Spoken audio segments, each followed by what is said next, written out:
Hello, hello, hello.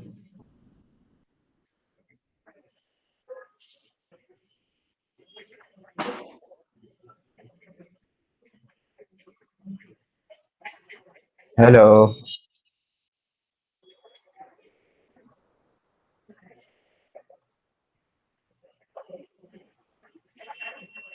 Am I audible?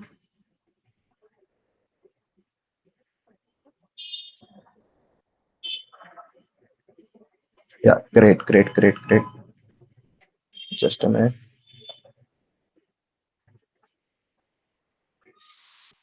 Okay, let me turn on my camera.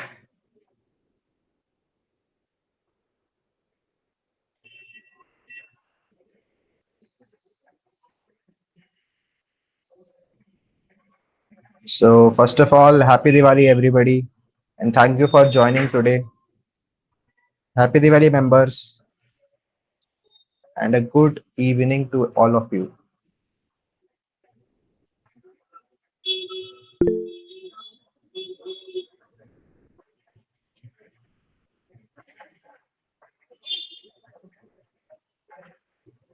Thank you for joining us live today, and on behalf of Secured Bharat Group, I welcome you all on day two of Detect and Defend, our blue teaming workshop, the 4-day incident response and digital forensics blueprint. Okay.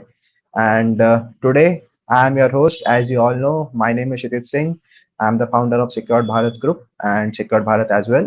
And it's an honor to have such an incredible audience of aspiring defenders, analysts, and cyber warriors with us tonight. And I think we'll stick to our motto and we'll provide best of as possible.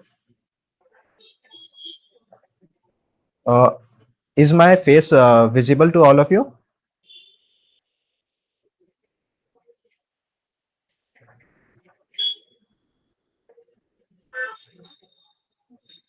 I think it should be visible. Is my face visible, chat? Kindly tell me if my face is visible.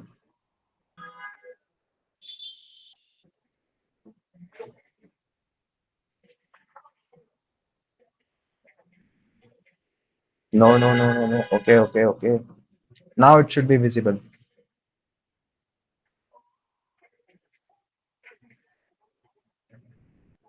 Yeah, Manushri, Nimi, Trivedi Harsh, Gautam Singh. Hello, hello, everybody. Thank you for coming. Rahul K, Geo Hotstar, Akshat Dubey, Saumitra Kulkarni, Nishita. Thank you for coming and joining us today. And first of all, tell me, all of you, that how much excited you are for today's session on networking and network traffic analysis. Today we will cover a very crucial aspect of cybersecurity. Like networking is very crucial aspect of cybersecurity and a bit boring also because networking is all theory. But as I promised you all that at Secured Bharat Group, I'll try my level best to deliver every session to all of you, which we are having 70% 70% practical and 30% only just theory. So I'll try my level best to stick to that plan so that the session will be interactive. And to make session more interactive, uh, yeah, I missed one session. No problem, Akshat. You can always see the session on the YouTube. Okay, it will be always uploaded and will not be removed for lifetime. So you can come and see every time. Just make sure you submitted your assignment. So tell me, there are 39 watching right now. So tell me who all have done the assignments of the first session, mailbox forensics.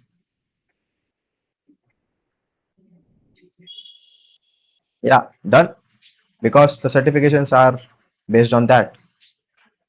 So only 41 people are there. Moderators, please Do check in the main group that people should join right now. I think we should start at uh, 70 to 80 people. When they will come, then we will start the session. Yeah,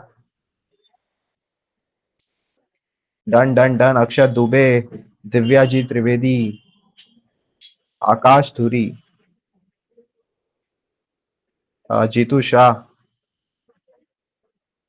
Ernest Orebar.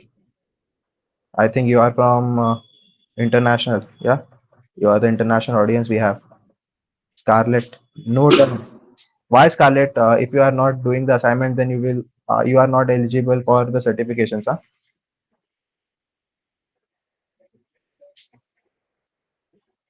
Okay. So yesterday, I think previous Sunday, not yesterday, but previous Sunday, we have successfully completed the mailbox forensics and phishing investigation session, a solid foundation into cyber-based threats. Okay. So today we wanna go for another milestone. We enter the world of network intelligence. Okay. So tonight's session topic is network traffic analysis. All of you guys know about that. Now tell me who all are beginner in network traffic analysis or who want to start from the basics in networking, like uh, all the basics fundamentals, like from port numbers. What are port numbers? They don't know how. You all don't know what is port number, what is services, OSI model and various other technologies. And also, you should stay till end because the practicals that we'll be covering tonight are very exciting, and I think most of you guys didn't know that this can also happen and this can also be done. So it is very exciting because I can say that networking part is very boring, like it is too theoretical, but also when you apply those concepts in your real life, then the practicals came out to be very useful and very interesting.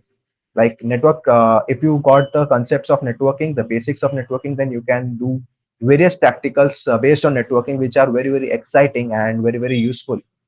So yeah, Harsh Trivedi, I am a beginner. I am sir, upload कहाँ पर करना है? Scarlett, the link has been closed. The deadline was 12 p.m. afternoon today. So no problem. I'll see what I can do, and I'll post the updates in the main group. Hope you are joined in that.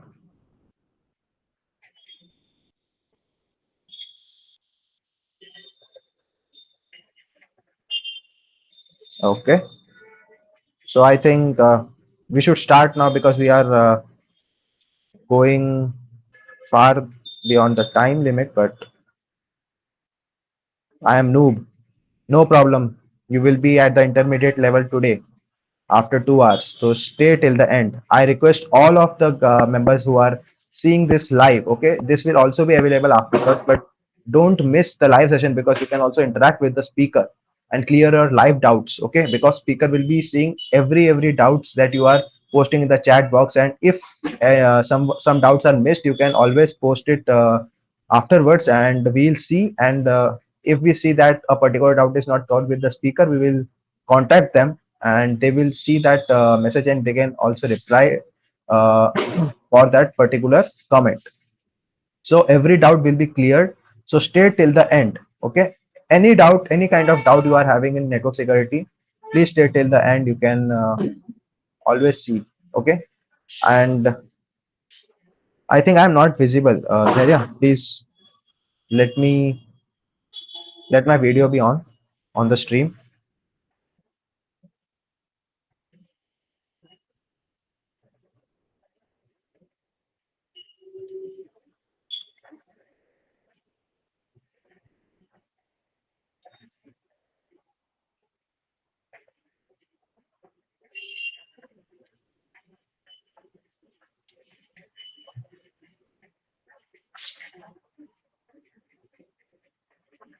Yeah. So today's okay. So let me introduce the speaker to you all. So We enter the world of live network intelligence within 5 minutes. Okay, guys. So tonight's session topic is network traffic analysis, a core skill everybody and every cyber defender should know and master. Okay, you will see how attackers move inside network, how professionals trace hidden traffic with use of various tools and techniques that they learn, and how threats are detected in real time using tools like Wireshark and Nmap, etc. Uh, and to guide us through this, we have a highly respected cyber expert with us, Miss Sanika Pokharkar. She is having her expertise in VAPT and OSINT. She's also a founding member of CyberX Nashik. It is a very nice community in cybersecurity based in Nashik, and you should also follow them on Instagram and various other platforms. Okay, they are having a nice group of WhatsApp community members, and they are posting various things. So you can always follow that. You can search them on Google. Okay, and she is a certified network security practitioner, CNSP. That is a certification that we get after clearing a exam hosted by SecOps group. So she has been working hands-on in offensive and defensive security, and today she will be taking us right into the investigator's mindset. Okay, so how an investigator should think. Okay, on the blue teaming as well as on the red teaming, because networking is essential for both the sides. Okay, if you want to build your career in penetration testing, or either in uh, what we can say defending, like blue teaming. Okay, so like SOC analyst, you have to learn networking, because if you are attacking any particular system, you should know how networking and protocols works. And if you are defending your system, you should also know how particular thing works, so that you can configure it in a way that nobody can destruct it. Or if anybody or any hacker has attacked your system, then you should know how to prevent it. So you should know a basic concept of networking, right? So before we begin, keep your notebooks ready, because today's session will be 70% practical. So you should write down the things that are covered in the session. The We can say the filters we use in Wireshark. Okay, the commands we run while using Nmap and various other tools covered by our speaker. Okay, and yes, drop your questions on live chat. We will be taking them in the interactive way. Okay, so now I would like to hand over this chat and this session to our honored speaker, Ms. Sanika Pokharkar. So, without any further delay, let's begin. Ma'am, we are honored to have you with us. Over to you, Ms. Sanika. Now, I will be going, and she will take over the session. Okay, guys? Thank you. Ms. Sanika, please join.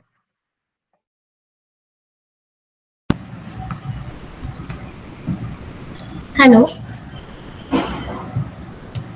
hello everyone. Am I visible?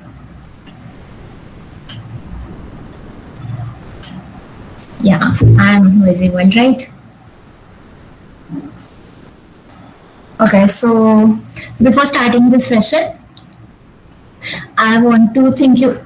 I want to thank you all about it. Okay, so every message you send and every video you stream, every page you load, it's all happening because of internet, right?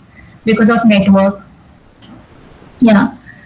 So, but have you ever wondered why this data actually travels from your device to the other side and what actually happens under the hood?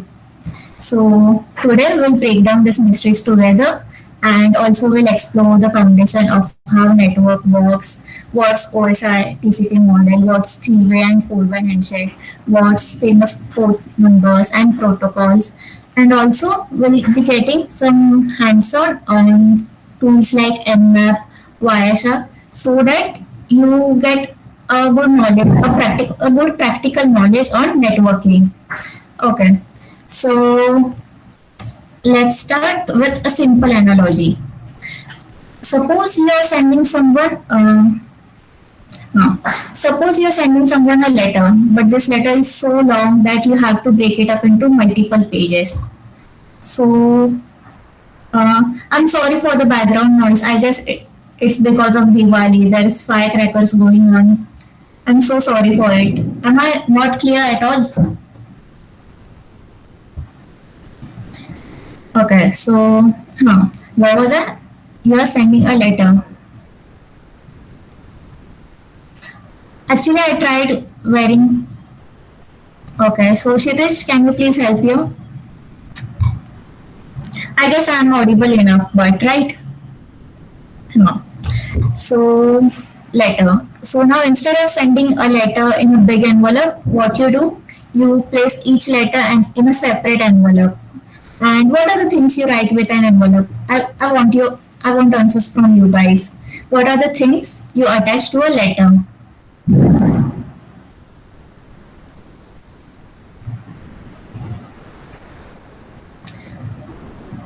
We, yeah, we attach address. We also attach our address, a page number, and what to do on if the envelope gets lost. So now I want you to assume that this big letter is the data you're trying to forward. And instead of sending a huge block, it gets divided into smaller packets so that your information is routing clear and it is much easier to manage. So, like I said, each packet contains the receiver's address, your address, some routing instructions, and the error checking codes. And when all these packets reach to your destination, they are all again put in the similar order so that your message is reconstructed again error free. Now we know how data travels, but now we'll see from where to where. So, for example, I'm trying to send something to you. So each packet doesn't actually travel in a straight line. It gets to a first stop, then second stop. For example, from my device, it will get to my router, and then your router, and then your device. So what? So why we need it, right? Like this is called hopping. So hopping is important because hopping allows you to control network conjunctions and reroute problems and optimize speed. Like if one path is failing, it will get to the alternate route. Okay, so this was all about how data travels and from where to where. Now we'll see the famous now we'll see the famous OSI model, which will give you a more clarity about networking. Before going there, I want to ask you a few questions. Do you all know what ISP is?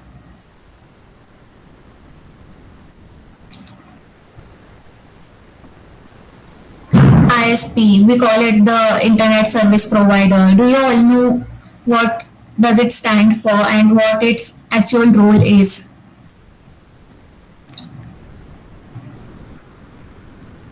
I'm not getting any answers. Okay. So ISP provides us access to the internet and routes traffic between your home and your office and even a wider world. So your Geo, Idea, Airtel, this all are your ISP providers. Now let's go to OSI model. Okay. So OSI stands for Open System Interconnection, and this is a conceptual framework to standardize how networking processes. So from your physical wires to the UI you are seeing right now, this all comes under OSI model. It divides the job into 7 distinct layers, and each layer has its specific set of functions. And by following this model, devices can talk to each other even if they are designed differently.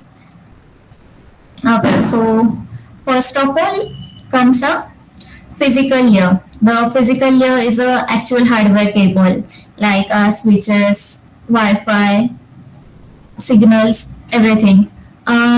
Let's do one thing. Instead of going to this theory part, we'll go to it as a chat wise. Okay, like for example, there are two people. One is Bob and other is Alice. So Alice is trying to send something to Bob.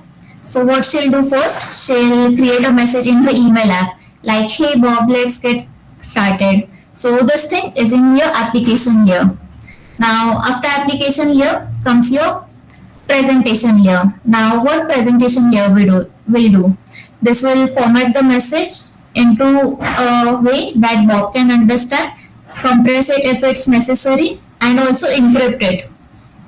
So, what presentation layer does? Encryption, compression. After that, session layer. Now, session layer will know, oh, it's time to start a session, and I'll coordinate this conversion. So we'll make sure that you both can talk smoothly. After session layer comes our next layer, transport layer. Transport layer will split the messages into manageable pieces called segments and ensure they arrive safely. And if something gets lost in the way, it will resend it again so that your messages are sent as it is.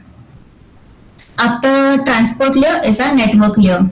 Now in network layer, routing takes place. So what's routing basically is, it finds the shortest distance, like I told you. It's what routing actually does. And it will package them as packets. So after packets are formed, data link layer comes. Data link layer will turn it into frames and a bit of error checking code. So if something, so that nothing goes wrong during the trip. And finally is a physical layer. So in physical layer, this everything what we have done right now will get into electrical signals like the bits 0, 1, and it will send it across to the cable and Wi-Fi to Bob. Now this was the journey from LSS computer to the physical network. Now when it reaches Bob, it will start again vice versa. Just give me a second. Do you have any questions still here?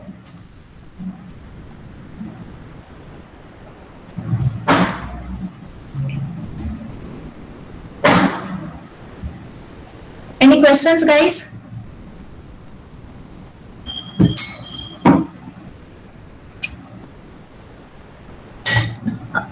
Okay, so now we'll come back to Bob. What Bob does, sorry, Bob's network does is it will open the door for for the signals to come through.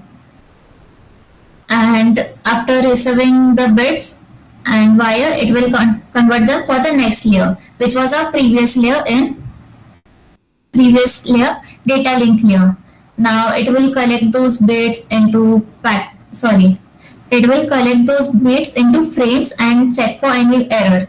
If there's no error, it will pass them up. Session layer, okay, session layer in simple word is basically if I'm trying to meet someone, what's the first thing I'll do? I'll decide the timing and all those things, right? Those things come under session layer. Okay, so back to our topic. Data link layer collects the bits, and from them it again goes back to the network layer. It resembles into packets, checking which packets are for Bob, and then pass them on. So this physical layer, physical layer, data link layer, and network layer, these are also called the hardware layers of OSI model. And finally, then comes our transport layer. Now transport layer is a middle layer, right? And it's also called the heart of OSI model because it puts back the pieces together, checks for any missing segments, and makes sure that the things are in order. So our transport layer is done. After that comes session layer. Session layer will keep the session organized. Like I said, it's responsible for keeping the session organized and ensure that the message is a part of our ongoing conversation. After that, again the presentation layer, it will decrypt, decompress if needed, and translate the message so that Bob can read it. From there, finally, it's to Bob's application layer, like the email app he is using. Alice sent it from email, so he'll also get to the email. Yeah, so that's how OSI works. So far, any questions?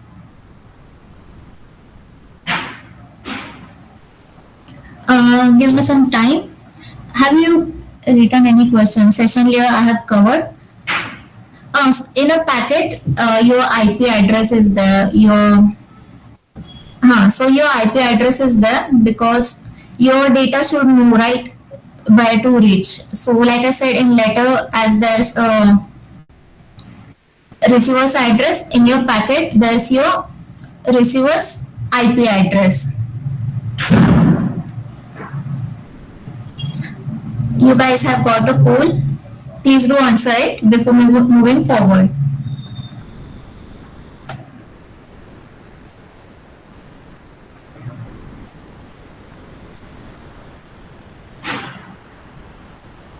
Okay. So now we have seen what OSI model is, but ma'am, there is one more model. Yeah, I'm going to TCP IP model now. So, like I said, OSI is basically a theoretical model, but TCP IP model is what actually runs the internet. Like you can say OSI is the architect and TCP IP is the house we live in. We got the major difference, right? And also, we'll go to the difference later. First, I'll tell you what TCP IP model exactly is. So, what are TCP and IP first of all? TCP stands for Transmission Control Protocol. This ensures the reliability, the order, and the error check delivery. So it makes sure that every part of the page of a letter is arrived safely and it is put in right order. You can also say TCP is like a delivery manager. Yes, and then IP. IP handles the addressing and routing. It makes sure that your data goes where it was actually assigned to. So,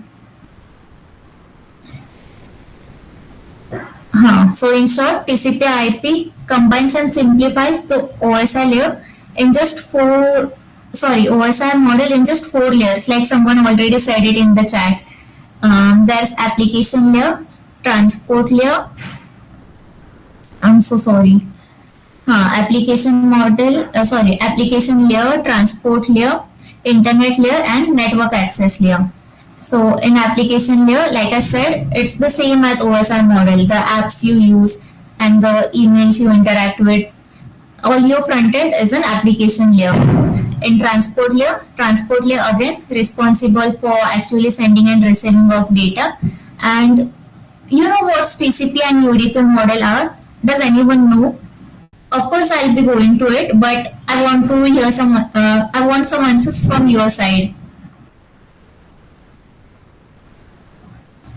What's TCP and UDP model? TCP has its different purpose. UDP has its different purpose. State it. Don't just say yes, ma'am. Okay, let it be. I'll tell it. Yeah, TCP stands for Transmission Control Protocol. So the main difference, by not going too deep, I'll tell that TCP is like sending a registered parcel. So you get the delivery confirmation and that everything has arrived in order. And if something goes missing, it will send it again. And UDP is like dropping postcard in a mailbox. It's very fast, but there's no guarantee that you will get every card which arrives. And even if it's arrived, there's no guarantee that will arrive in order. So basically, TCP is for reliability, and UDP is used when speed is more important than reliability. Like someone said it already, video calls or online games. This things use UDP. Yeah, so going back to the layer, we have done both two of them. The other two are network layers. Sorry, internet layer and network access layer. Internet layer handles the addressing and routing between networks using IP. And network access layer. Now this thing deals with the connection of physical network, like the Ethernet, the Wi-Fi, etc. So now we'll just quickly compare between TCP model and OSI model. I guess you guys are seeing my screen, right? And also, if I'm going too fast, if you need time to write something down, please do tell me. I'll give you 5 to 10 seconds.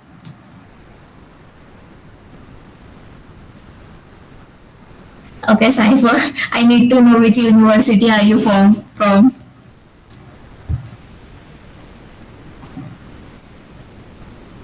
Okay, so like I said, OSI has 7 layers and TCP IP has 4 layers. The first difference between them. The second difference is the application layer, which is in TCP IP does the job of OSI's application, presentation, and session layers. So we have here fewer layers. And network access layer here does what the physical layer was doing. Physical and data link layer were doing it. OSI model. And why do we use TCP IP if we already had OSI model, right? Why is there a need? So TCP IP is what actually runs the internet. Like I said, whatever things you're using, the websites, apps, emails, you're using TCP IP for it. Huh. So how these layers work together, I just told you. Okay, so should I wait for some time? Do you have any questions, or should I move on forward?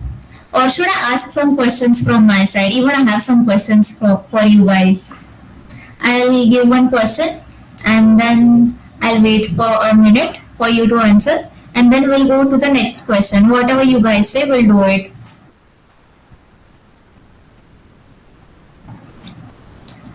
I'm waiting for your response. Should we go to questions or the next slide? Okay, I'll ask questions. What do you state, like what is a network computer? I don't need much theoretical answer, like very much complication. A simple single sentence. Like if you are to tell this to not a year old, maybe 5 to 6 year old child, what will you tell them? What's a computer network? Your time starts now.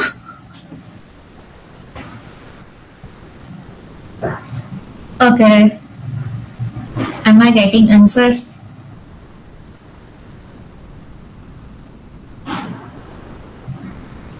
I guess the delay is too much between both of them, so I have to wait for a few minutes before you guys give actual answers. Yeah, Yogesh said it right. Group of computers connected together. So I'll state it in my way. A computer network is a group of interconnected computers and devices that can communicate and share resources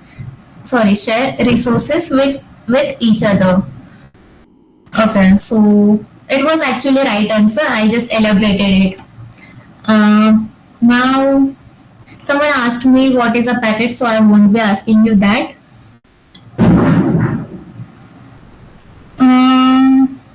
I told you about ISP. What should I ask you next? I already told it, but I just want to hear it from you guys now. At which layer do you think you find IP address? I have already stated it. Diksha, what's there for no ma'am? Like I didn't get you. I'll repeat my question. I asked, where do you find IP address in OSI model?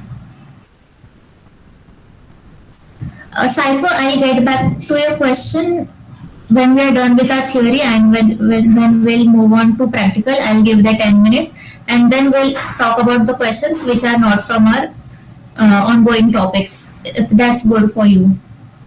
Yeah, the answers are right. It's network layer. After that, what should I ask you next? Do you guys know what's IP address and what's MAC address? Like, what's the difference between them? Or let's do one thing. I'll tell you the difference, and then you guys tell me where do we use OSI layer? Sorry, where do we use IP address in OSI layer, and where do we use MAC address in OSI layer?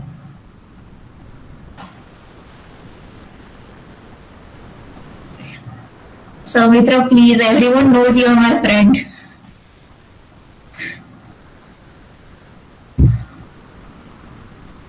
Yeah, MAC is a physical address, and your IP is called logical address. Exactly. Um. Okay, so that's it. Well, should we move on to our topic again? Okay, so I guess this size will be is too less for you, but it's okay. I'll tell you what's written here, and also I'll be sharing this PPT soon with you all. So there's no need to worry if you can't read it for now. So okay, so TCP handshakes. There are two types of handshake. One is three-way handshake and one is four-way handshake.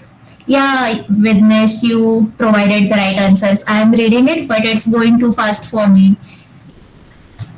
Okay, so three-way handshake is used for establishing a connection, and four-way handshake is used for terminating a connection. And why exactly do we need address? I'm so sorry. And why exactly do we need a handshake? It ensures that both sides are ready and agreeing on the same thing for communication. So this helps prevent data loss or any duplication, and it also establishes a reliable session. So for three-way handshake, imagine you are calling a friend and you say, "Hello, can you hear me?" And then your friend says, "Yes, I can. Can you hear me?" And then you reply, "Great, let's talk." Like what happened here? You asked them first, like, "Hello." You're asking them, "Can we establish a connection?" And then your friend acknowledges your request and replies you back that, "Yeah, I can hear you." And after getting his reply, you go on to establish the connection. So only after greeting this you start a real conversation, right? So on the internet, the TCP handshake works in the same way. There's a quick exchange of messages just to be sure that the both parties are ready and the real data can flow and safe. Real data can flow safely and smoothly.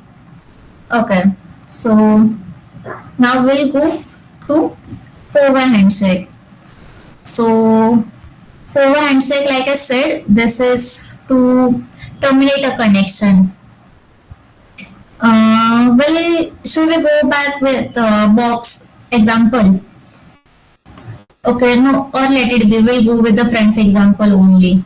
So after the real talk is done, I'll tell my friend like I'm done talking. Let's end this session. I'm ending this session on my side. I'm sending the other person a finish flag, and then the other person says, "Okay, I received your goodbye. I'm finished here too. Goodbye." So it will again send me an acknowledgement that he has got my message and a finish flag that I'm finished. Goodbye. So then I'll also send the acknowledge to him. Yeah, like I got your message. So see you later. This is what actually happens in the four-way handshake. Apart from this synchronization, acknowledgement, there are also other, finish. There are also other handshakes, which are the urgent handshake, the push handshake, the reset handshake. So, like, first one is the urgent. It tells in the name, like, this may be something very important. So, this flag says, "Hey, this part of my message is very important. Please look at it right now." So, it tells the user that some data needs quick attention. Am I missing some question? Yeah, Like for Vignesh, I'll go to your question. This is used on both sides, from user side to the receiver side. Now it depends. If your server is the receiver, yeah, it is used in the server side. Okay, so we are done with the urgent flag. Now next comes the push flag. So push flag tells that send this data right now and don't wait for any more data to collect first. So this push flag is mostly used when we are trying to chat anything, or whenever we need a fast delivery, push flag is used. And then finally the reset flag. So reset flag says like stop, something is wrong with this connection. So let's end it. And then reset flag is used quickly to close a broken or suspicious network link. We are clear with what is that urgent is like is mails. No, we are actually talking about networks. So when we are using any application, the application sends a urgent flag according to its purpose. So it's not us who sends actually the urgent flag, it's the applications who use them. um, okay, so should we go? Did I miss someone's question? Just give me 2 seconds. Okay, so no, the primary difference, Vignesh, is three-way handshake is used for establishing and four-way is used for terminating, like ending a connection. First, yeah, first is okay. So there's no more questions, I guess. Um, Now let's go. Okay, now let's go to what ports and protocols are. So for this, imagine you live in a big city.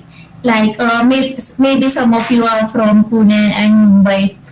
So in a big city, there are multiple roads leading to into huge building where each room represents a different web service, like web browsing, email, or file transfer.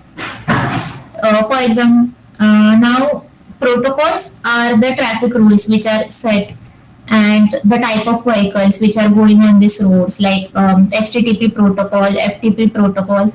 I'll tell you what these protocols are later. First, I'll just tell you what protocols and port numbers are. So, in Pune, there's different lines, right? Like this line is only for buses, this is for pedestrians, this is for ambulance and delivery vans. So this is basically what protocol does. And port numbers, those are like the dedicated entrance or the parking spots which are available for these vehicles.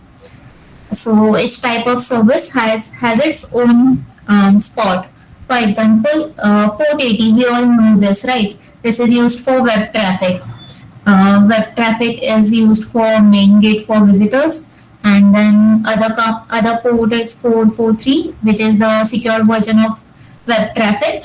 This is maybe like a VIP entrance for encrypted guests, and so on. So when a client sends a data, it uses protocol to describe how to communicate, and a port number is something which which is used to direct the message to the correct service. Um, Now, what will happen if a car or a protocol shows at the wrong port? The service won't recognize it and the message won't be accepted. So, to coordinate how these protocols move and ports make sure, sorry, what was I saying?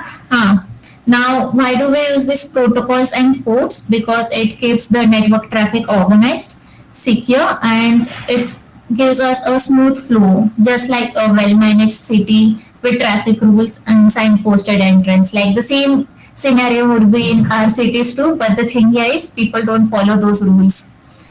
Um, Now there are okay, so we know how protocol and ma'am, you are like Andres. Please use Hindi a little bit. Okay, so let's do one thing. I'm so sorry. I was told to. There are many international students, so I'm told to talk in Hindi. Sorry, English. If you don't get a particular thing, drop it in the chat box, and I'll explain it to you in Hindi also. I'm okay with it. So we know now what's protocol and port partnership. Now there are some port number ranges, like there are total of 65,535 ports. The first 1023 are used for are reserved for system services like common protocols, like for HTTP it's 80, HTTPS it's 443, for FTP it's 21.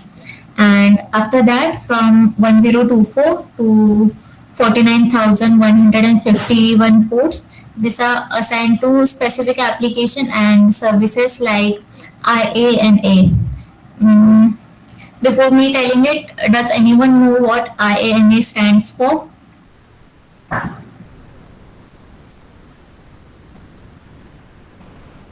Guys, please don't turn on the slow mode because I'm actually already having a delay in messages. So if you start the slow mode, maybe the messages will get more delayed.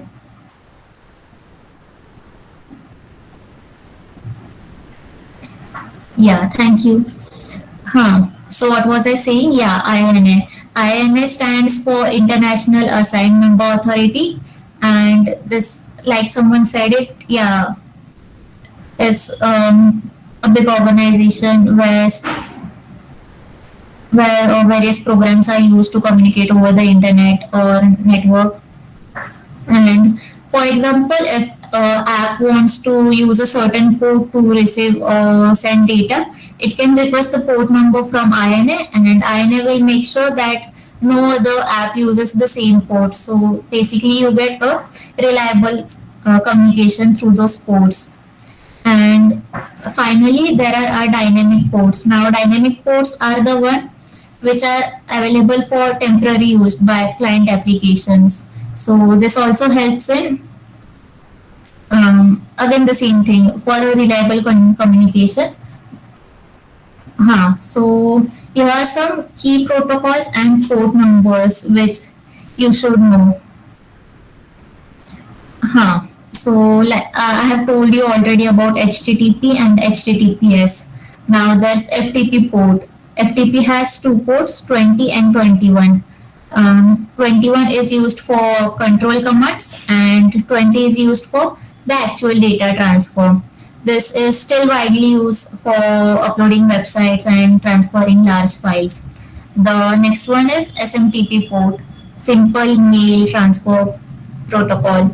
This handles ongoing email. So when you hit send on email, SMTP carries your messages to your receiver. And the next is DNS. DNS is basically like a phone book. Like if you were to memorize everyone's phone number, it would be quite difficult for you, right? So what DNS does, it maps the phone number to its contact name. For example, there's a IP address for google.com. So instead of you trying to remember those IP address, you just simply type google.com and you get your output. And the last one is secure shell, SSH. SSH stands for secure shell server. Secure shell, sorry, not server. This provides encrypted remote access to server and network devices. You all have seen Mr. Robot, like, right? I just recently completed it. So in that, it shows it has been shown multiple times that he gets access to others' devices. Here, SSH port is the port they work on. Okay, so everything good till here. I'll be giving you 5 to 10 minutes break, and I guess you were all told to install Linux, right? So you can turn on your systems. From now, we'll go for practical demonstration. We'll go for Nmap and Nmap and Wireshark. So kindly please turn on your settings. Sorry, your machines.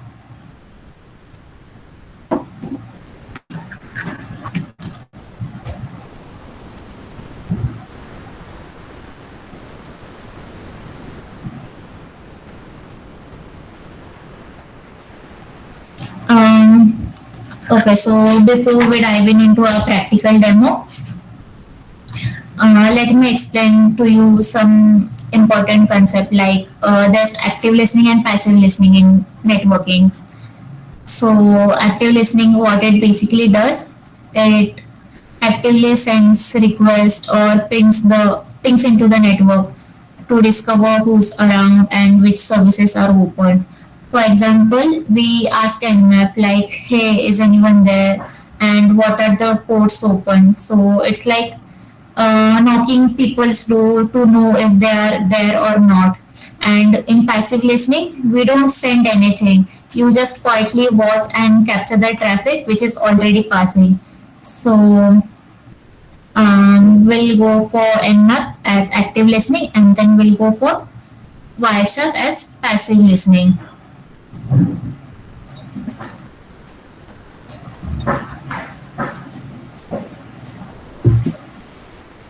If you all have got your systems right, we'll go with practical learning. Also, just give me 5 minutes.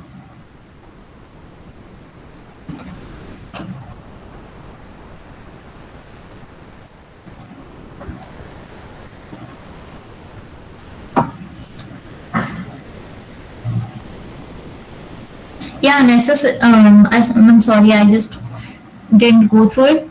Nessus is automated scanning tool. Yeah, you can use it for network scanning. If you all want, I will provide you some tools after the session which you can use other than Nmap and Wireshark. Like there's Zenmap, there's Angry Scanner, sorry, Angry IP Scanner. There are n number of tools. If you all want it, you can just drop about it in your WhatsApp group. I guess everyone has access to it. And then I or Kshitij will send those tools to you. And even if you want, I'll send you how to work on those tools. Yeah, so let's go for practical now. First of all, Nmap. So, what's Nmap? Nmap is Network Mapper, which is a free tool that allows you to find what computers and services are active on the network. It's widely used to check network security and discover open ports. Yeah, I'm on one of your WhatsApp group. I don't exactly know which one of that group is. And even if you guys have any more questions, you can connect to me on LinkedIn. I'll share you my LinkedIn on. Kshitij or someone from Secured Bharat will share you my LinkedIn. Okay, so what I was saying for Nmap. So what Nmap does, Nmap helps you find which devices are in your network, which ports it has. Yeah, Vignesh has answered it right. And wait, I'll just share my terminal.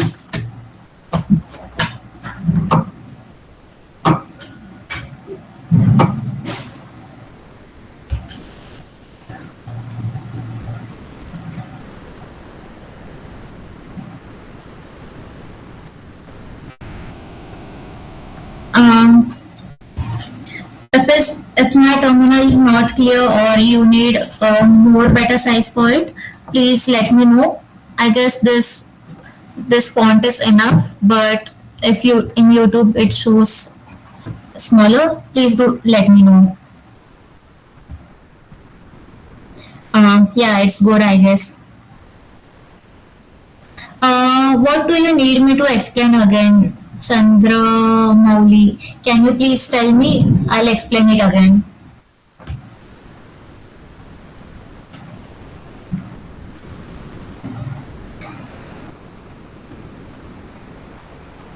Okay, so Nmap is pre-installed tool, so there's no need of installing it again explicitly.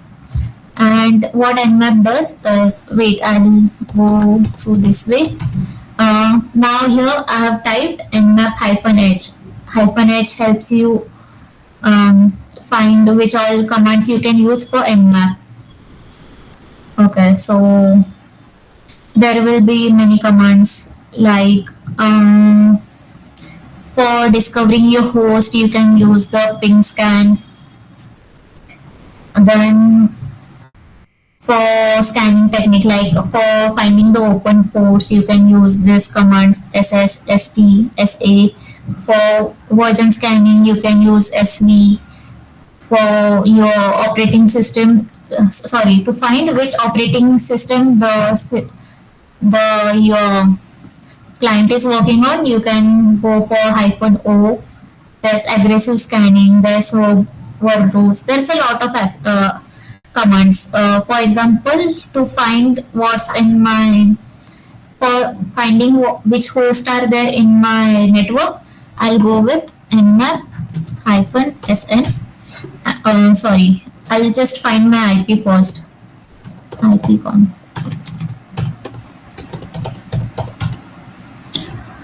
ipconfig. Sorry, ipconfig. Okay, so this nmap actually also works on your Windows. If you are trying to find your IP through Windows, you use ipconfig, and if it's your Linux, you go for ifconfig. Okay, so right now I'm connected wirelessly. So I'll search for my WLAN. Here's my WLAN. Now see, for me it's 10.179, but this is my actually private network. Private network is the network, is like a small network within your premises. It can start from 168, or it can start from 10 dot like it's for me, or maybe 172. Okay, so it's okay if you're starting from 192. Maybe you're connected to Wi-Fi. I'm connected to through my phone right now. Okay, so let's go nmap -sn and my subnet IP. Now what's subnet? It's basically your neighborhood, like your IP is your exact address and subnet is the neighborhood you have.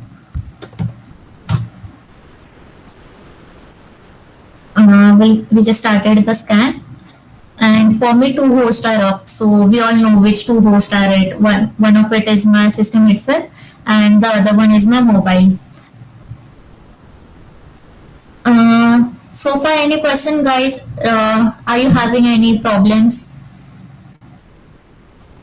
The screen is not visibly fully. Okay, let me just minimize it.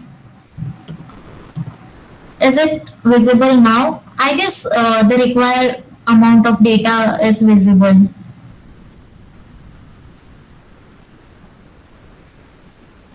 Yeah, it does.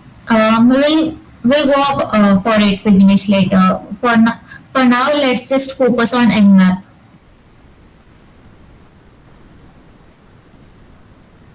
Um, Going great. Like, okay, there's no questions from your side.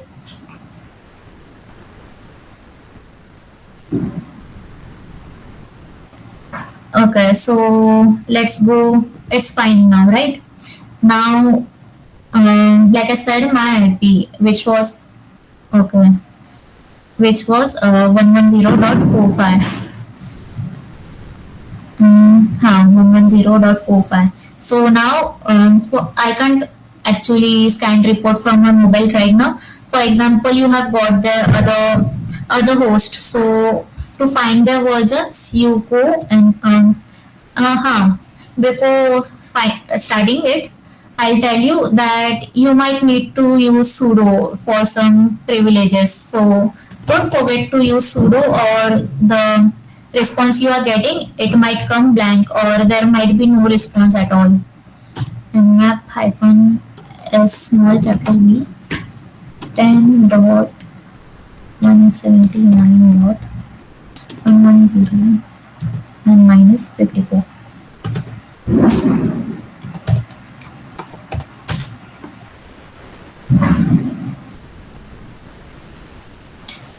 In red teaming, like I'm doing it right now, what I'm trying to do, I'm trying to work on my client and I'm trying to find out for the open ports which it has. And if I get any port open, I'll further exploit it. Like for example, if the client's FTP port is open, I'll connect it through FTP. Like for FTP, there's a vulnerability. Not exactly vulnerability, but there might be anonymous login open for it, through which I can get the data which is hosted on FTP. So that's how we used Nmap in the point of red teaming. So this is for version scan. You have also other options, like for example you want to scan all the ports like for default it scans just first 1000 ports, but for example I want to go with all ports, so I'll just add hyphen p hyphen. Now this will scan all my 65,535 ports. Other thing you can do is, if you just want to scan for some particular ports like 22, which is for SSH, and 80 maybe, for those things, you just add hyphen p and the ports number which you want. Okay, so I asked for these two ports and I got that both my ports are closed. Other thing, yeah, for operating system, let's do one thing. We'll take a machine from TryHackMe. You guys might be knowing about TryHackMe. If not, it's actually a very good website where you can you can practice for your cybersecurity things practically. I'll be sharing my screen. Just let me log in first. Yeah, I guess I have already given the answer for 1000 ports, and Nmap by default scans for only first 1000 ports. If you want to scan for more, you can use hyphen p hyphen. Okay, so let me go and search for a machine.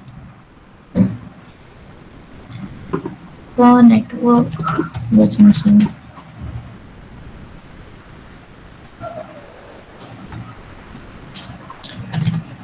You guys can also log in to TryHackMe side by side if you all want to. Like it would be much better for you if you guys do it side by side. There's a room called Nmap. You can search it on TryHackMe.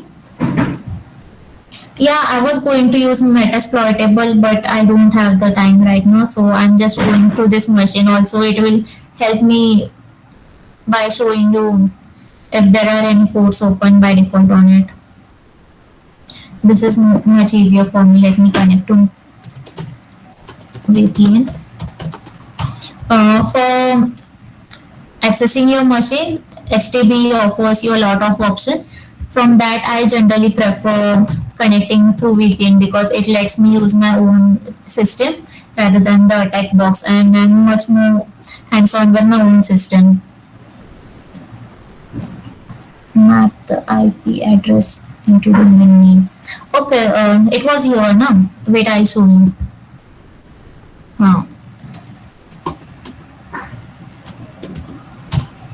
So I've connected my VPN.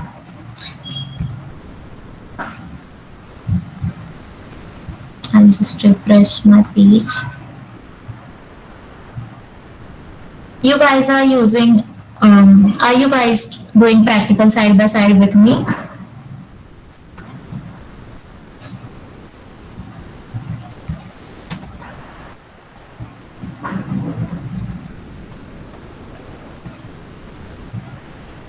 I can't see any response.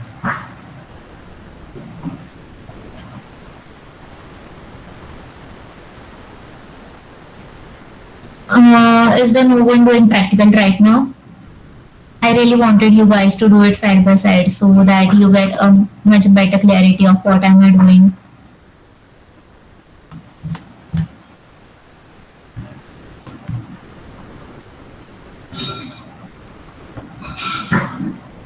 What is command you? Okay, so this command, like I said, I'm using try hack this machine for now. So I just connected that machine through OpenVPN option. Like I said, there's multiple types you can connect the machines to.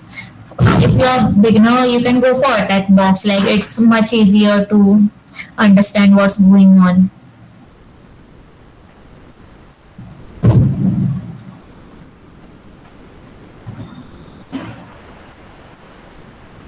I still haven't got any response on are you guys doing the practical or not.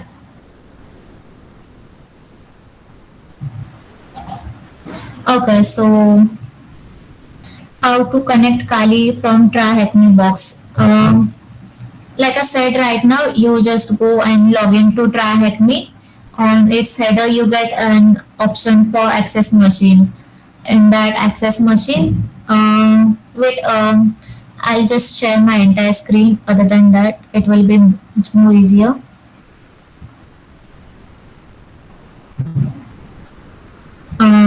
Okay, so now you guys can also see my try hack me platform. Uh, After you log in, I've just went for this machine called Nmap.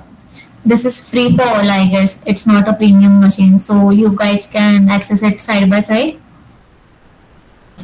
Yeah, even if you're on VM, you can access this. Just go to your web browser and type and search for try hack me. Now, when you log in, there's an option called as access machine at the top right corner. Here we have got two options. Like I said, there's attack box and then there's OpenVPN. If you are trying to connect it by OpenVPN, just download your OpenVPN file, configuration file, and after it's downloaded, there's step given the steps which I performed on my file. Like it gets by default downloaded in your downloads folder. So you just go in your downloads. For downloads, you use CD. If you're not much if you don't know much basic commands for Linux, to enter the other directory, you use CD. And CD downloads, there is where you may find your file, and then just connect it using sudo openvpn and your file's name, and you're good to go. I'm taking it very slowly because obviously I'm waiting for you guys to do it. On actual IP, no, I don't think so. You can do one thing. If you don't want to connect it by VPN, like I said, just simply start the attack box, and to your right side of Nmap, you will get your attack box, which is similar to your Kali Linux machine, but it's just that their own attack box is there. Okay, so I guess we all have accessed the Nmap machine. Now there's my target IP. I just started my machine from here. You might get an option to join room and then start machine. So just do that, and then after a minute you get your target IP address, which you can just simply copy and then go with your terminal.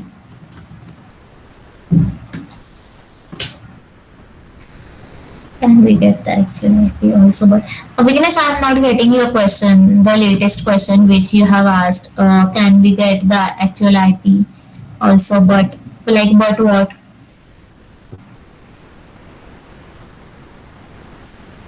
Yeah, we can also find, but right now I'm just going for how machines work in backend, right? So, sorry, how to actually work on Nmap, and for that I didn't had any attack box right now, so I'm using HTTPs, and for that I've just used VPN.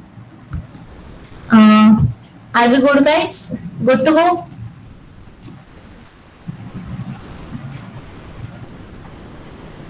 Okay, sorry. I thought it's a question you're asking for. Okay, so we got our IP, which is 10.10. Okay.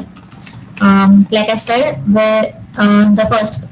Now there's no need of finding the host, we already know like this host is live and this is the host we are going to perform on. So we'll directly go by finding its open ports.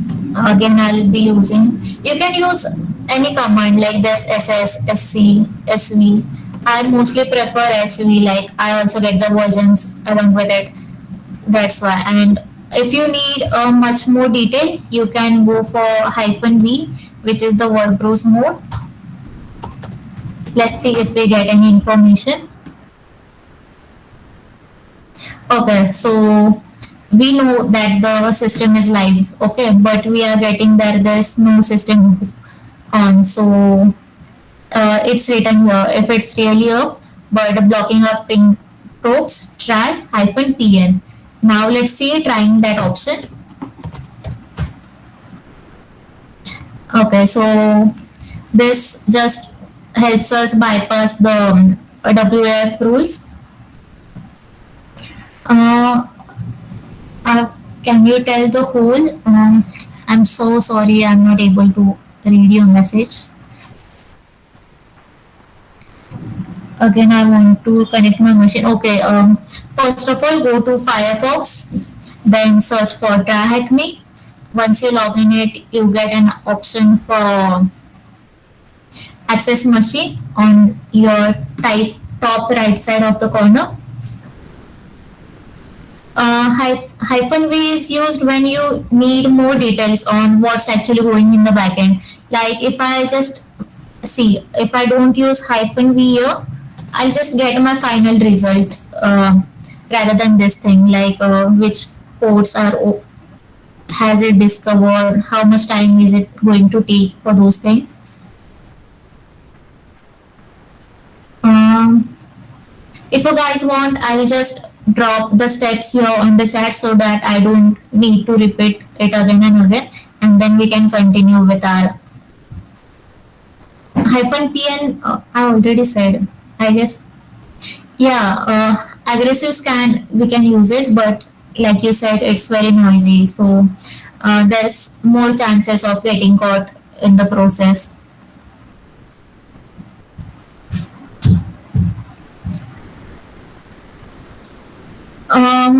For those who are not able to access machine, you can connect to me later and I'll tell you where the problem is exactly going on. Like I can't communicate with you here, so it will be very difficult for me to waiting for your messages and then solving independently everyone's problem. Okay, so yeah, I told you, workbro scan. This details which we didn't get in normal scan, we get it in workbro scan. Like what's actually like a more detailed thing we get from workbros. Just let me go through more of your questions.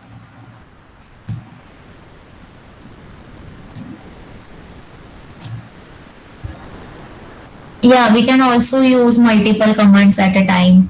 Okay, so we have got our versions, our ports which are open, the services which run through those ports. Now, there's also other options like, for example, I don't have any host list right now, but let's make one using wins host file .txt insert. What was our IP again? 1078.176.78.1.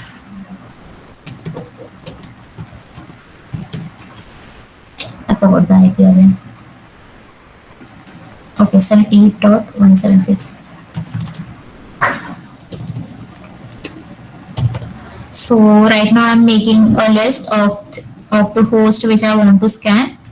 For now it's just one host, so I'll just add that one host. Now, sorry. My host file you can see here. See host file.txt. I have my file created now. Now to scan machines only from those hosts, I'll use the command nmap. Again for our version scanning, sv. I forgot to add sudo. Hyphen small I capital L, the file name, and enter. Okay, so this is pn. Okay, so this is when you have, like, after getting your host, you can just add those in your txt file. So there's no need to again going through every host which you have found. Vignesh, like, we can't actually ever be 100% anonymous. Like, yeah, you can mask your Mac, but after some forensics, after some investigating, after a time, those people discover your actual Mac. So if I want to say, if you want to go 100% anonymous, do a thing. Use a device which you won't be using again. Like, my teacher actually taught me this. Like, if you ever want to be 100% anonymous, what you should do, go to a cafe, use a system which isn't registered by you. That way, even if you sorry, that way, even if they are tracing the actual map, you won't ever be get caught. Yeah, there's a GUI tool called Zenmap. Wait, see, Zenmap is the same tool as Nmap. I'll show it to you. Here also we get multiple options, but after finishing our Nmap, we'll go to that tool. Nmap script, so Mitra, I'm giving it side by side, or as I said, you can simply search for nmap-h. Okay, so we now know we have completed the version OS. If you want to use, you can just use capital O hyphen capital O in your command, hyphen A if you want to do an aggressive scanning. And if, for example, if you want to save your output as a file, you just go in your command, which is again nmap hyphen sv, your IP, which was 10.10.1, sorry, 78.176, and for output you use small o capital N, and the file name which you want to specify, the name which you want to specify, like let's go nmap results only, results.txt. Now using this, what will happen? Now using this, what will happen? The information which you are getting, it will get saved as txt file, which will save you more time when you are actually working for. I just told you, I guess, how to go 100% anonymous. Like, don't use the network which you usually use. Don't use the device which you're usually using. Yeah, I'll also demonstrate it using Zenmap. For now, let's complete our practical with Nmap first. Yeah, even VPN is not safe. I told you, like, just don't use your devices at all. Okay, so I guess we have got our results. Let's check for it. See, here's our result file. Just I'll use cat to open if I got the result. Results.txt. Yeah, we have got it saved as a txt file.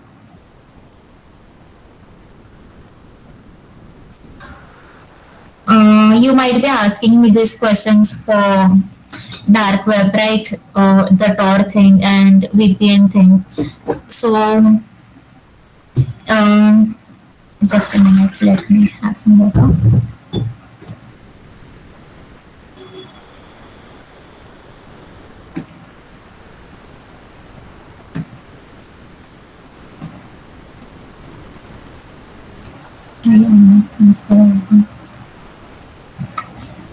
Exactly, use your friend's laptop to hack. But in my suggestion, don't do anything you don't have permission for.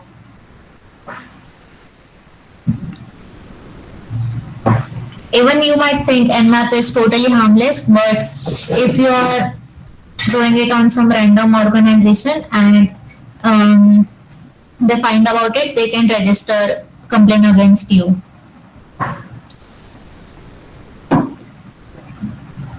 I'm not into defensive exactly, but I'm just saying don't get in problem. Or if you're getting in problem, please don't use my name anywhere. Okay, so I guess there are n numbers of n number of commands for Nmap.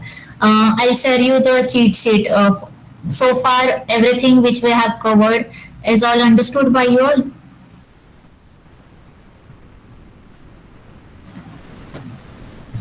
Now, so that I'll move forward to Zenmap.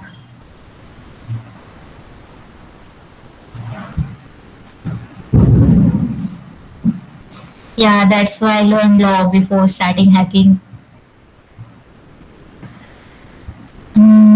No, this is.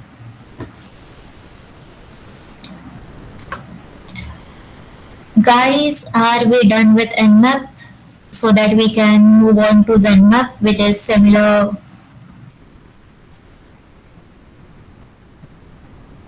If first ask you to Nmap, sorry, if a client asks you to do a scan, how to use Nmap from my machine. You can do a thing. You can connect to the okay. First of all, the for network scanning also. Like if you are into network PT, there's internal scanning and external scanning. For example, you are in internal. That's way more easier for you. Um, you just get into their Wi-Fi. If you all want Wi-Fi hacking notes, I have it. I'll share it to you. Just message me what else do you need. So like I was saying, if you are doing internal scan, connect to their Wi-Fi which they have in their company, and then simply follow the steps like SN for finding the host which are on their host on the network, and then those things again. Yeah, we are done with. Mitra, don't ask me questions, please. This is only for him. He's my friend, so you all obviously, if you have genuine doubts, you can ask it. Okay, so I guess we are all done with Nmap. Now let's go for Zenmap. Yes, I'll send everything to you. Just remind me. So target we already have. For example, should I go with my? No, I'm not. Let's try with this. The machine we have. What is this IP? Yeah. For Zenmap, also this is a pre-installed tool. You already have it. You just search for it. Yeah. So what I was telling? Scanning option. You enter your IP here first. Oh, you are Chintan. I didn't recognize you. Guys, Chintan is a senior to me. Like he has almost 13 years of experience, and also he's the one who has taught me API testing. The one who solves my every question. A great guy actually. A huge shout out to him too.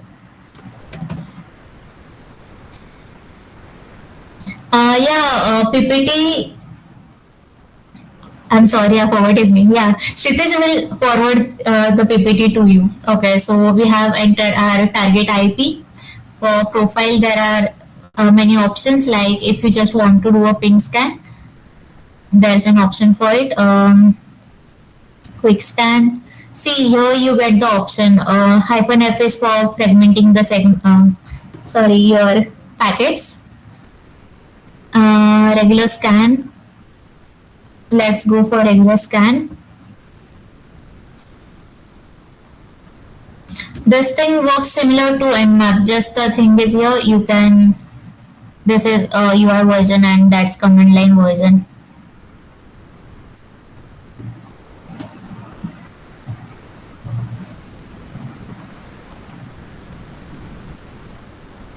Okay, so yeah, we don't have. We need to bypass firewall here. I forgot about it again.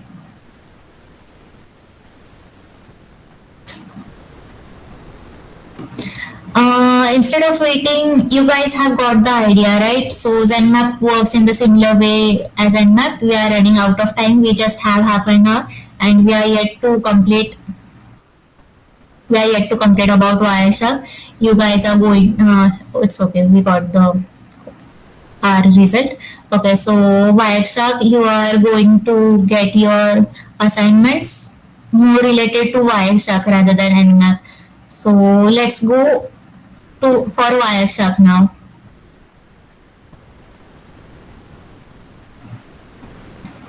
Secured Bharat, Kshitij will explain it to you. If Kshitij is live right now, please take over for a few minutes.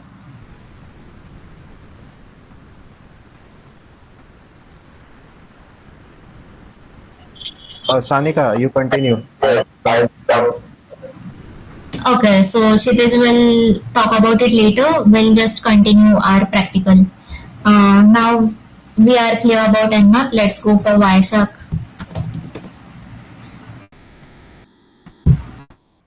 Okay, so like I said, Wireshark doesn't actually send request or ping any host. It just secretly listens to your all secrets, right? So you can see here now, as I'm using Wi-Fi, I can see here some traffic for WLAN. If you are connected to Ethernet, you may see some traffic for Ethernet. And even if I was using Bluetooth right now, you might have seen some traffic here too. But right now I'm not using Bluetooth, so there's no traffic. We have started capturing the traffic. This red button is used to stop the capture. Now here we can see different things like if you all remember about there's many captured right now. Wait, I guess there's huh. Okay, so there's number of your packet, the time it was captured, the source from where it was captured to who. Okay. Are there any question here? It will filter. Yeah, Wireshark does that. But I'll start from basics. Yeah, so Wireshark tells you the number of packets captured, the time, the source, destination, the protocol which was used, and the extra information like if there's any unencrypted messages throughout it, what did the protocol do or what did that particular packet did. And there's an option for filtering those packets. Like if I want to just go for TCP packets, I'll simply search for TCP. Now if I want to search any particular port number, I'll go for TCP dot port 80. Right now I haven't used anything on I haven't went through any interaction which will use port 80, so it's showing blank. Just let's try it by let's start this again, and this time I'll try to capture some request from.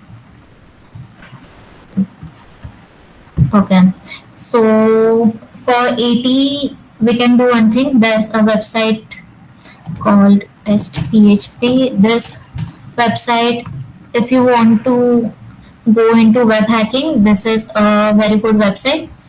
So let's see if our Wireshark is yeah, it is capturing HTTP request.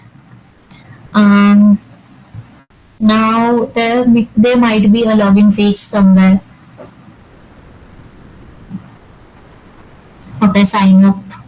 Uh, so for example, right now this is a unencrypted website, right? So whatever I type here will get captured by post request. I won't go in web basics right now, but just know whatever you're trying to send from your side to the server side gets captured by the post request. Okay, so I guess we might have captured it. Now, uh, back to our filter, the 80 filter. Yeah, so now we can see here the packets captured on 80 port. You are not getting your web traffic. There might be try creating some web traffic, like go to your web browser, try searching for something. You might capture your web packets. Did anyone ask something which I did not get? Can we yeah, we can capture for some applications, like I was going to show you for WhatsApp, but I don't have that app right now on Linux, and I don't have Windows right now here. So back to this topic, we have got request captured for 80. Also, we can search for a particular source, like my IP. It was IP. What was my IP?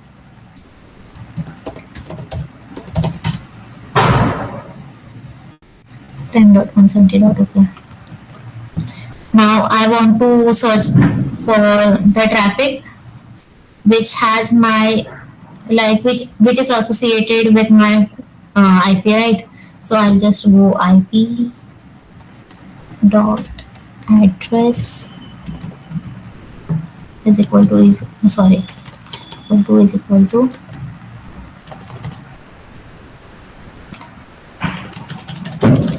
10.179.110.54, and here I'll get the filters which are only from this particular IP. Like even if it's associated in source or destination, I'll have it. Okay, so yeah, the fun thing I forgot to tell it about you. I tried to log in using unencrypted way, right? So if we go searching for the post request, or maybe we can even find it here. Wait, let me go again with the 80 port. If I have to follow it, I guess I'll get my username and password here. Okay, I'm not getting it. I'll just go through this.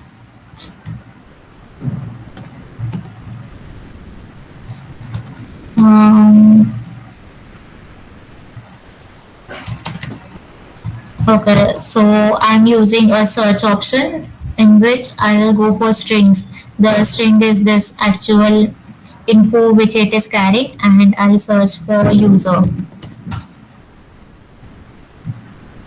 Why am I not getting anything?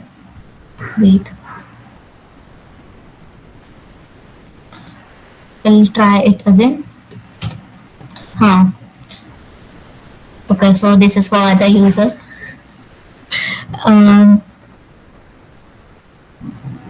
We'll search for the user which we added. There's too many requests. Wait, let me stop the VPN.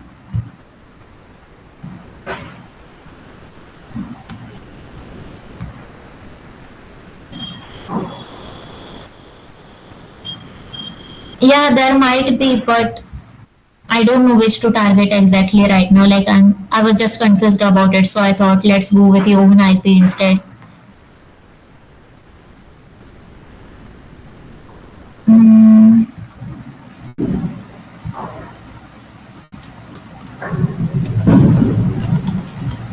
We just turn off our IP. I have captured the post request, right? Okay, there is no post request capture. We'll just go for it again. File, continue without saving. Login page, pixel.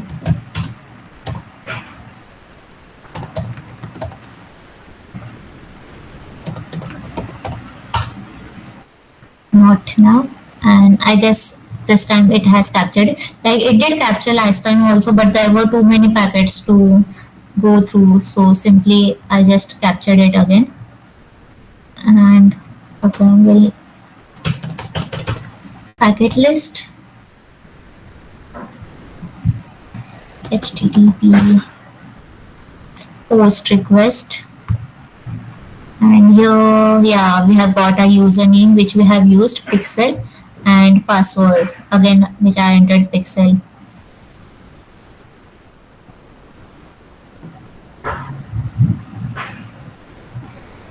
Yeah, even I think so. I did some mistake, but it's okay. We have captured it right now. But we should know. Vignesh, you can ask your question to me. I guess I didn't go through it. You just, if you want, you can just type it again. I'll check it. And also, if there are any doubts like, was this too complex to explain or did I go somewhere wrong, you guys can even tell about it.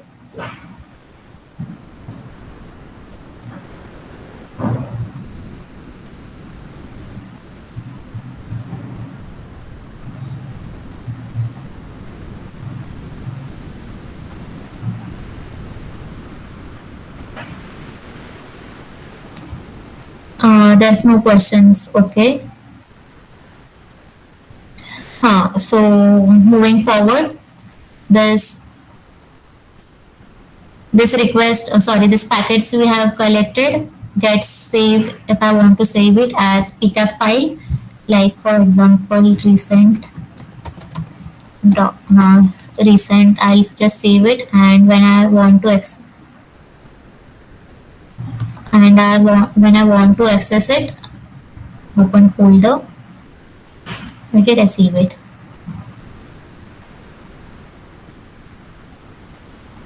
Okay, I forgot the path.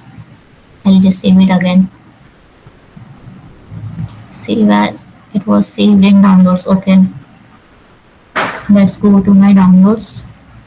Yeah, the recent pcap file. I also have some from the CTFs which I played earlier. If you all want, we can go through them too. Yeah, I used an analyze option, but I don't know what error I got there, so I just instead captured it again. Or you are saying the flow option, right? HTTP stream. Yeah. But it's okay, we got our user password anyways. So where was I?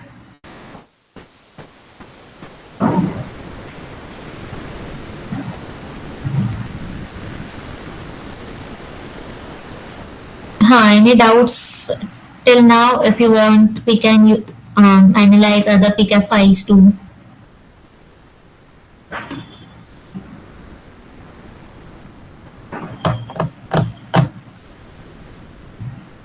I'll just open some other file. Wi-Fi flag. When did I use this? Okay, we'll just go through it. Let's see what's here. Okay, no, we are not analyzing it. This was just CTF flag.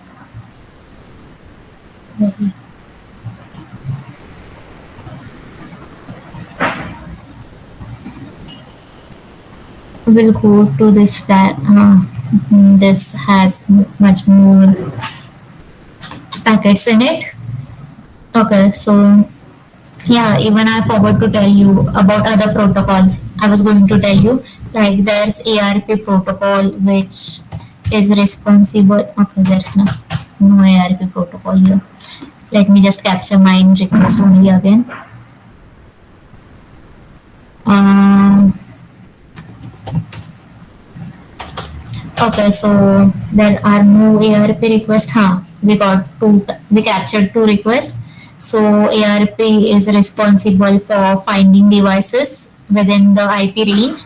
Like here, see, we have the ARP has asked who has 10.179 my IP basically, and it has asked it to respond back to the other IP.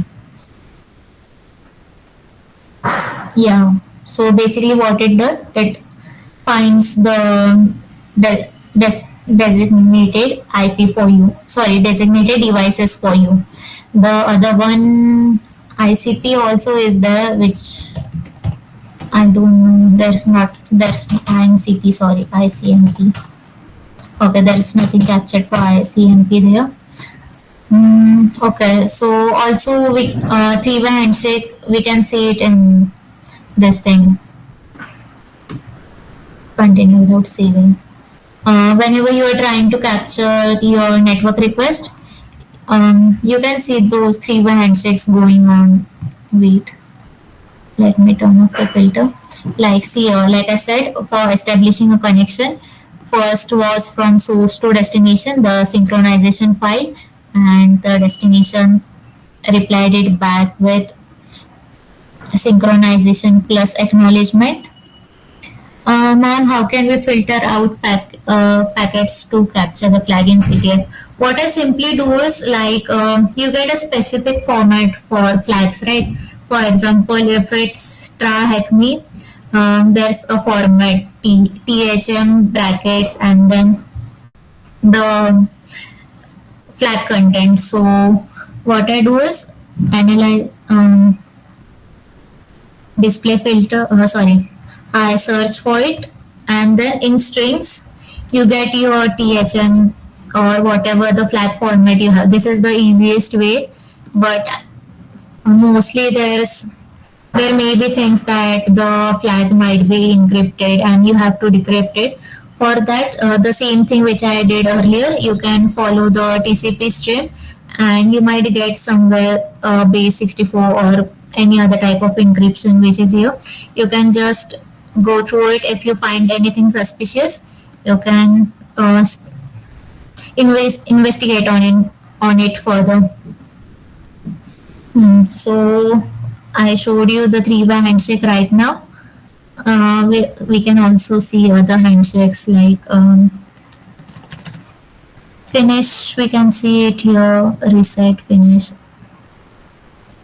So there are also color colored packets. Wait. For me, if it's trying to terminate any connection, like let's try closing a page, it might terminate a connection.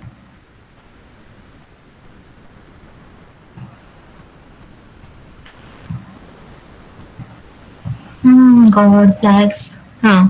See, now when I try to terminate a connection, you can see this. The reset flag works and it terminates the connections.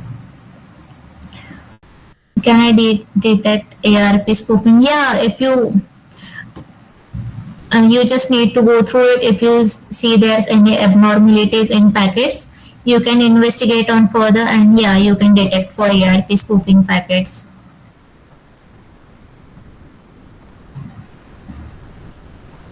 Okay, so I guess that's all. If you have any other questions, you can ask me.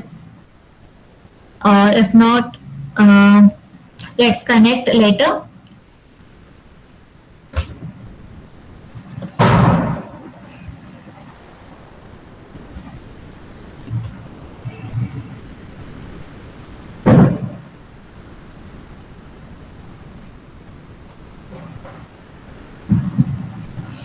Guys, any questions?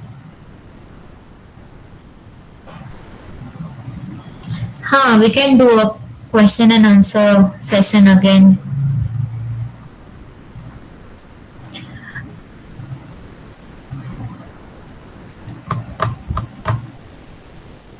Any other advanced for forensics? Like, yeah, there are many tools. I told you, na. I'll share about it. It also depends. Like, if you're going for network forensics, you have different tools for that. I I can't recall any tool right at the moment, but I'll share it to you.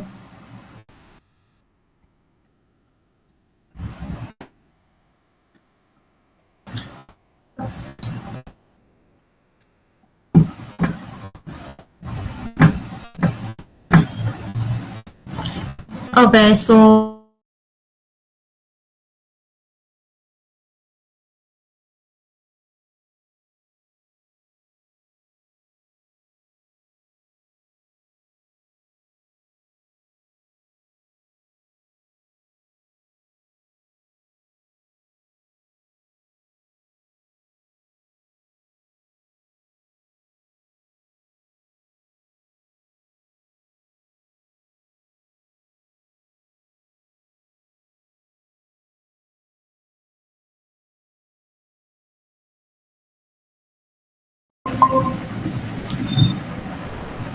so sorry guys. I guess I mistakenly exited the meeting.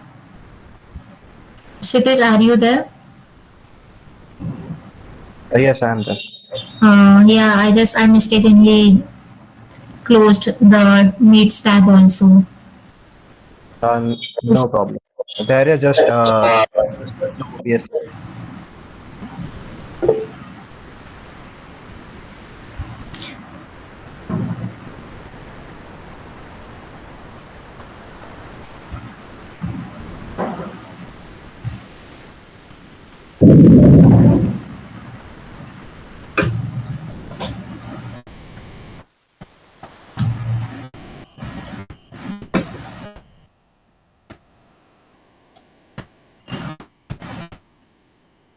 Okay, so sorry guys, I don't know. I guess I just disconnected the meet by mistake. Uh, I was just closing all tabs. Okay, so that's it. Thank you for your time and listening patiently for almost 2 hours. And yeah, filter option is not only for ERP. Like I said, you can scan for specific ports, for specific address, for specific strings. There's multiple options. Ma'am, any advanced tool is there other than Nmap, Wireshark, and Autopsy for network forensics? Yeah, there are many tools according to your purpose. I had this one tool called Responder. Like, what it basically does. It's used for DNS poisoning. I guess Soumitra asked for it in between somewhere. So, for example, I'm an attacker and my victim is on Windows machine. When I start my DNS poisoning, I can capture his user ID and password in hash value, and later I can use tools like Hashcat something to decrypt those hash values, and I get their potency. Sorry, not potency. Their username and password which they use for Windows. Any more tools for penetration testing. For penetration testing, there are many tools again. It's not like you just have to use one particular tool and that's it. There's worksuite for websites, web analysis. Then there are maybe Ferox Boxer for directory enumeration. Like according to your purpose, you can go to internet too also. You get the tools which you want there.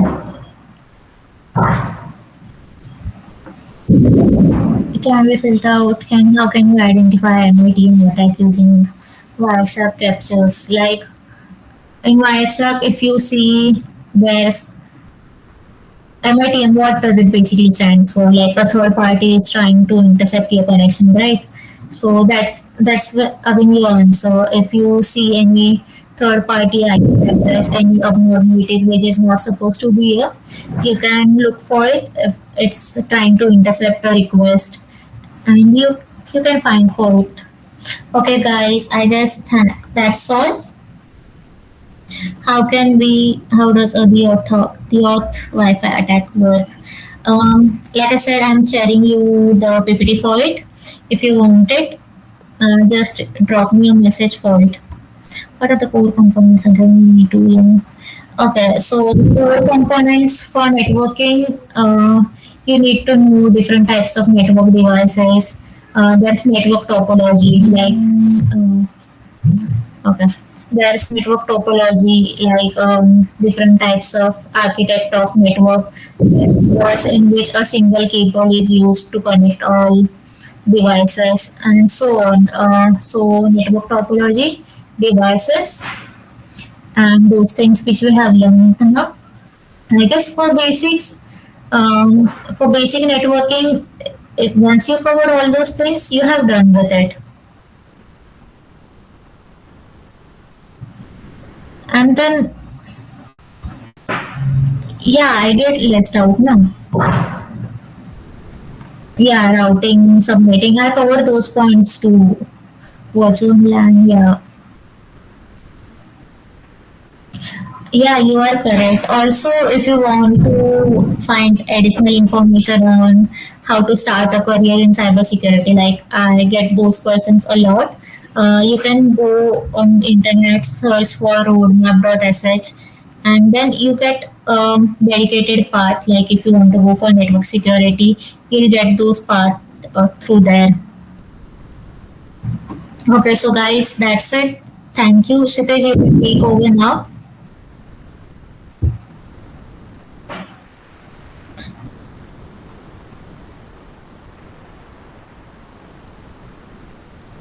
Hello, hello. Hello, hello. Oh. Yeah, I said I'm done with my session. You can take over now. Okay, sure. Thank you very much, Sanika, for Yeah. that.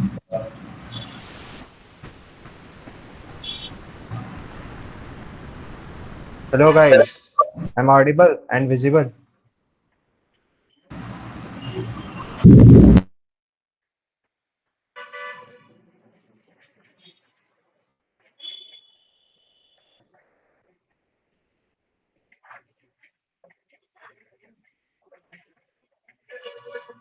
Hello, guys. I'm audible. Just a second, and I should also be visible too. So, how was the session? Did you guys enjoyed and learned something good from it?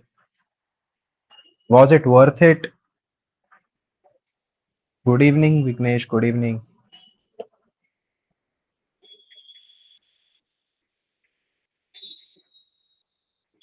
Anshita Kamle, could you tell us any specific resource to build these networking skills, especially where we can learn by hands-on practical?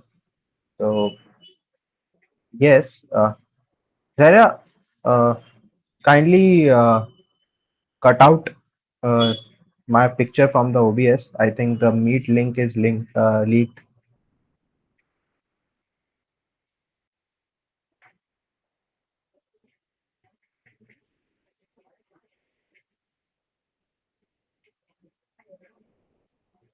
Yeah, great. Okay, so what was the route? Could you tell us any specific resource to build these networking skills, especially where we can learn by hands-on practical?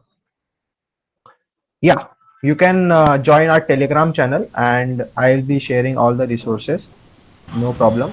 And anything you want, you can directly message me on WhatsApp and I will be sharing in our community also. I do share all the things that the students want. And yeah, and for networking thing, I think I've already shared on the Telegram channel some of the resources you can always check out for the associate analysts.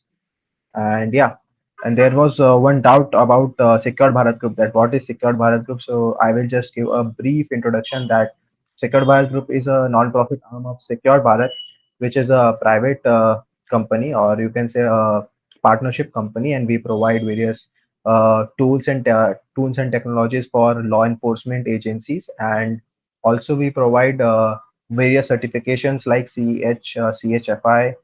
You have heard of CompTIA Security Plus, CompTIA Network Plus, okay, and various other certifications of CompTIA 2. We do provide all these certifications at a lower cost so that everybody can afford it and escalate their career in the field of cybersecurity, and nobody should left behind. Any student should not left behind just because these courses are coming into their way. And after that also we provide various cybersecurity trainings of industry grade led trainings, and with that we are also integrating the learning with the practical experience. And since we are based on Mumbai, so we are providing practical hands-on experience offline by to the students who are generally staying in Mumbai. So we call them in our office and we give them practical based training. And also we do various industrial visits for the students so that it can help them building their career in cybersecurity. So from this, the Secured Bharat Group is the non-profit arm of the Secured Bharat, and Secured Bharat Group, in which we are doing various cyber awareness sessions and various technical sessions in cybersecurity, which can help the students to build their career. And thus, the technologies that cannot be learned in the colleges, like in college, they are, if you are not able to get a particular topic or a depth technologies in the particular topic so that you can build your career. So we help students to build those technologies free of cost so that they can learn about various methodologies, connect with the like-minded people in our community, and build their career likewise. So now tell me, how was the session? Was it worth it? And I will be also sharing the further speaker for digital forensics. Like today, this was networking, so it was a kind of more theoretical, but in future sessions like digital forensics, we are having various cool practicals and various knowledges of the digital forensics field, which are very interesting. May I know the exact location of Secure Bharat in Mumbai? Just message me on WhatsApp and I'll tell you, okay? And tell me where do you live. Yeah. So guys, thank you very much for coming for today's sessions and attending the session. And I hope we are on the right path, and we have chose the right path, and let's grow together.